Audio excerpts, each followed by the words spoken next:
muri ekipe ya Rayon Sports tugiye gukomoza ku mutoza Afame Latifi ndetse n'uwitwa Ryan ndetse n'umudefanseri w'umukongomani witwa Mazil Luendo Okorode. Abakinyi ku munsi w'ejo umutoza yababwiye ko batagomba kugaruka mu myitozo, ariko umutoza ku munsi w'ejo yegereye uwitwa Ryan amubwira impamvu gusinyira ekipe ya Rayon Sports bidashoboka, ndetse n'uwitwa uyu mukongomani. Ni bamwe mu bakinyi bagerageje kwitwara neza, ariko cyane cyane umudefanseri w'umukongomani.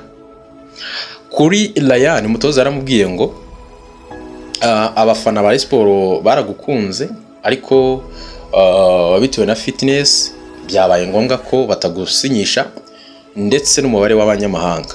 Umutoza nyine yagombaga kumusobanurira kuko yari amaze ibyumweru hafi 3 mu myitozo. Ryan we ni umukinyi siyumva ikinyarwanda, siyumva ikinyarwanda uyu mukinyi. Umutoza rero urumva yagombaga kumusobanurira, akamubwira ati ikibazo ni iki, byagenze gutya, niwe wamwizaniye. Rero yaramubwiye ati Ryan, wagaragaje ko ufite baro ku kirenge ariko fitness iri hasi. Amubwira ko n'umubare w'abanyamahanga mu Rwanda bishoboka ko atakina kubera iki umubare w'abanyamahanga. Yarimo abwira Ryan ati biragoye, umubare w'abanyamahanga, fitness, nyine akamusobanurira nyine buri kimwe cyose gitumye wenda adasinyira ekipe ya Rayon Sports. Uyu mukinyi rero rwose uyu mukinyi azagenda ejo, ashaka kuzagenda ejo asubira iwabo. Kuri uyu mudefanseri Mazil Luendo Claude nawe witwaye neza cyane mu myitozo itandukanye yagiye akorera mu Nzove, nawe agomba gusubira i Burundi akajya muri Vitalo. Uyu mukinyi nawe nyine kubera abadefanseri ya Rayon Sports ifite gusinya biragoye, kubera ko yasinya ariko bitewe n'umubare w'abanyamahanga abadefanseri ya Rayon Sports ifite biragoye ko nawe yasinya, ko yaje nyine isoko rya Rayon Sports risa nkaho riri kujya gute, riri kuremura. So rero uyu nawe agomba kujya gute gusubira iwabo muri Rayon Sports. Ikindi ni umukinyi wari waje muri e-test uyu munsi, umukinyi wari ufite ibintu by'ibitsatsi biteye ubwoba.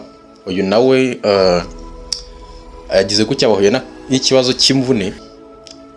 Yesina n'umuntu wari umukozeho yahuye n'ikibazo cy'imvune, ariko ashobora kuba yarafite akanoke cyangwa se yarafite imvune. Uyu mukinyi nawe yarari muri test ariko yavunitse, bagiye kubona arayicaye, biranze. Ariko ubwo bakinyi babiri bo mu myitozo ya Rayon Sports test byarangiye, ariko hasigaye umukinyi Nyakote d'Ivoire ukina 6, nawe rwose arakora imyitozo, azakina match ya Rayon Sports ifitanye na Muhanga. Namenye ko kose bari kunegosiya, birashoboka cyane rwose ko Rayon Sports ishobora gukina na Muhanga yarayisabye Rayon Sports, birashoboka cyane. Uyu mukinyi rero test umukino wa final ni kuri Muhanga. Uyu mukinyi munya Cote d'Ivoire nimba ari Karamoko, uyu mukinyi ni finali nawe rwose.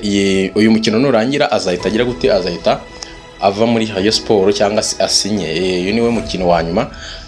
Ndetse nababwiye ngo n'uyu umunyagabo ari kwitwara neza mu myitozo rwose, arimo aritwara neza cyane, arimo arakina neza cyane.